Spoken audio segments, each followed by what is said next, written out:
네, 안녕하세요. 자, 여기는 그 시가현에 있는 석산사입니다. 석산사가 이제 그 돌석자에 그다음에 이제 매산자로 되어 있는데 그다음에 이제 그 뒤에 우리 사차를 넣으면 사자죠. 그래서 결국은 이제 이게 돌산 위에 세워진 사찰이라는 의미로서 이제 석산사, 즉 이시야마데라라고 이제 불리게 된 것입니다. 이 사찰은 나라 시대인 747년에 건립이 됐습니다. 이 사찰은 사실은 나라의 그 도다이지, 동대사와 아주 밀접한 관련이 있는데요. 동대사의 초대 주지 스님이 양변이라는 스님이었습니다. 그분은 바로 이 지역 출신인 백제계 도래인 스님이었습니다. 원래 이제 그 양변 스님은 옛날에 이 지역을 오음이라고 불렀거든요.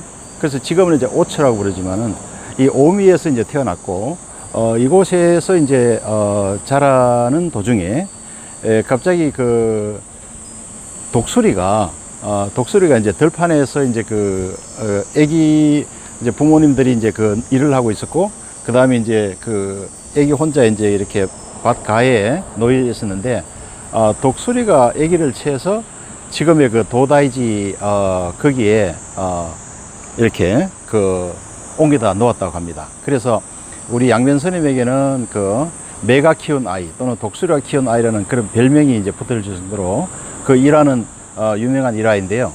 어쨌든 이 양변 스님이 749년에 동대사의 비로자나 대부를 만들게 됩니다. 물론 그때 이제 여러 행기 스님이라든지 양변 스님 또 국중공 마례라는 역시 또 백제계 대신이 같이 이렇게 합작으로 만들었습니다만은 그 당시 비로자나 대부를 만들 때 이제 가장 큰 어려움이 그 비로자나 대불에 드는 엄청난 청동과 그 다음에 금을 구하는 일이었습니다. 그 당시 일본에는 이런 청동과 금이 사실은 생산되지가 않았습니다.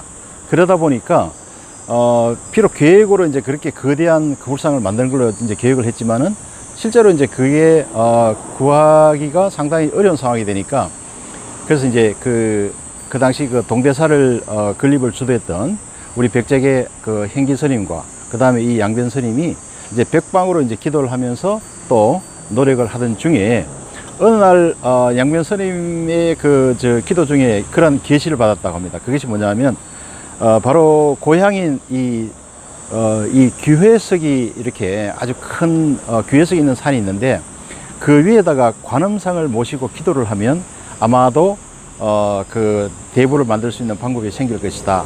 그래서 이곳을 찾아서 양변 스님이 바로 747년에 이제 사찰을 세운 것입니다. 그래서 그 이후에 바로 직후에 드디어 이제 금을 기증한 사람이 나타납니다. 그 금을 기증한 사람이 바로 이제 역시 백제 의자왕의 후손인 경복왕이었습니다.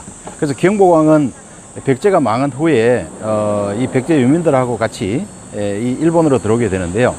그 일본에 들어와서 경복왕은 지금의 동북지방의 태수를 맡게 됩니다.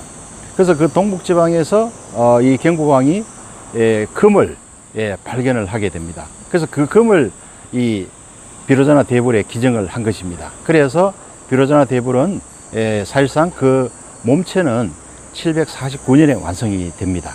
그래서 그러한 어떤 이력을 가진 그런 이 동대사와 어떤 밀접한 관련을 가진 사찰이고, 근데 이 사찰은 747년에 건립이 됐지만은 사실은 그 이후에 교토에 가면 이제 도지라고 유명한 또 사찰이 있습니다.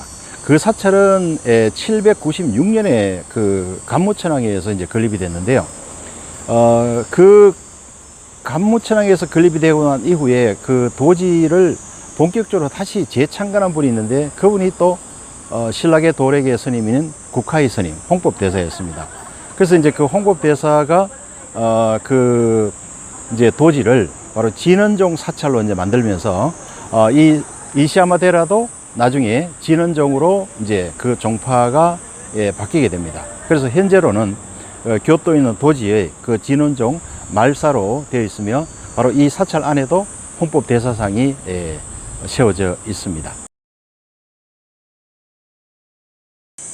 뒤에 보이는 이 건물이 이시야마데라의 본당입니다.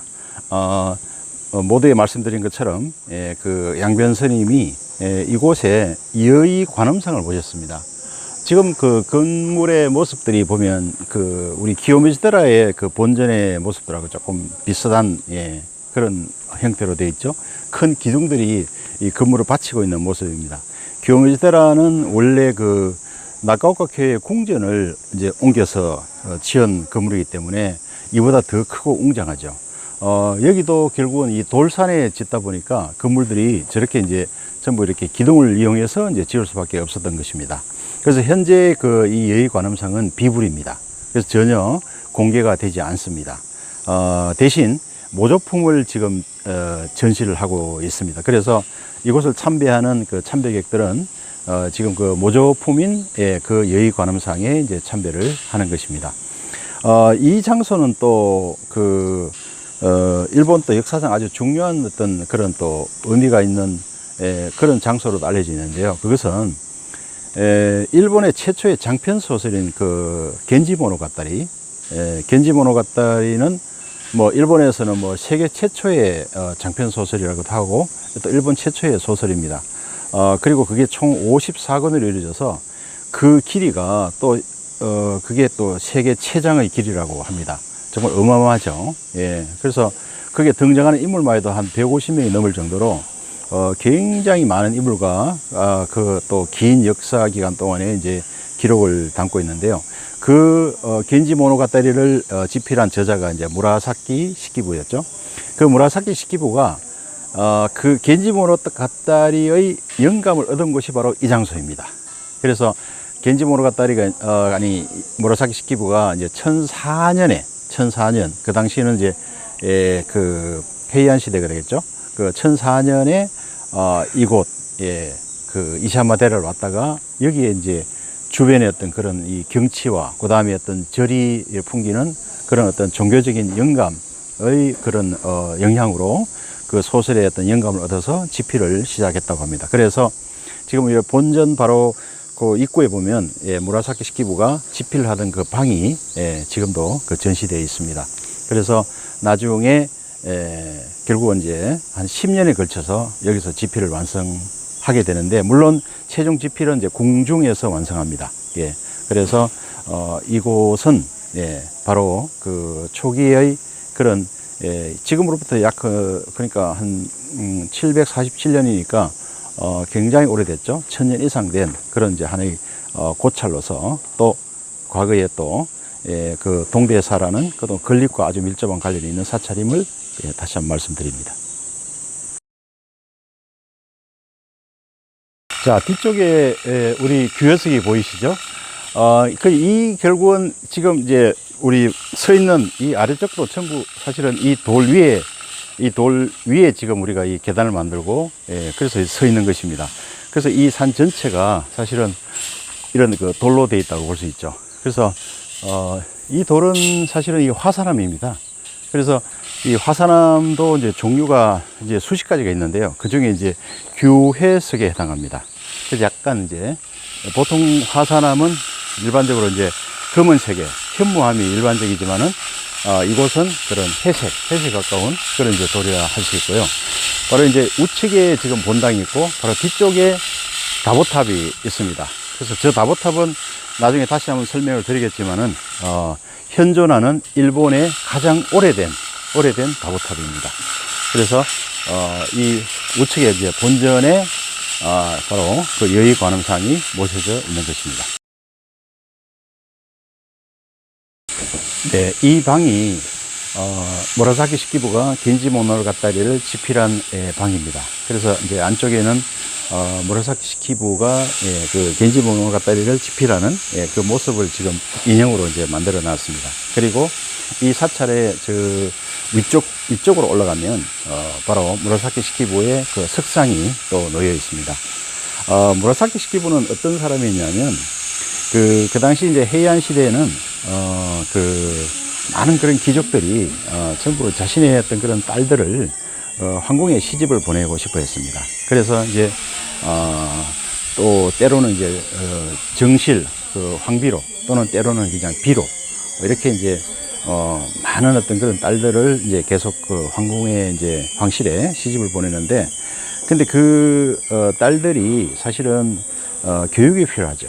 그래서 이제 황실의 법도는 물론이고 여러 가지 교양이라든지 또 뭐 예술이라든지 이런 것은 공부를 해야 되는데, 그것을 사실은 담당할 사람이 필요했고, 그러한 역할을 담당한 사람이 바로 무라사키 시키부 같은 그런 사람이었던 거죠. 그래서 사실은 어떤 시인녀라는 신분이지만은 실제로는 또 가정교사 역할을 같이 했던 겁니다.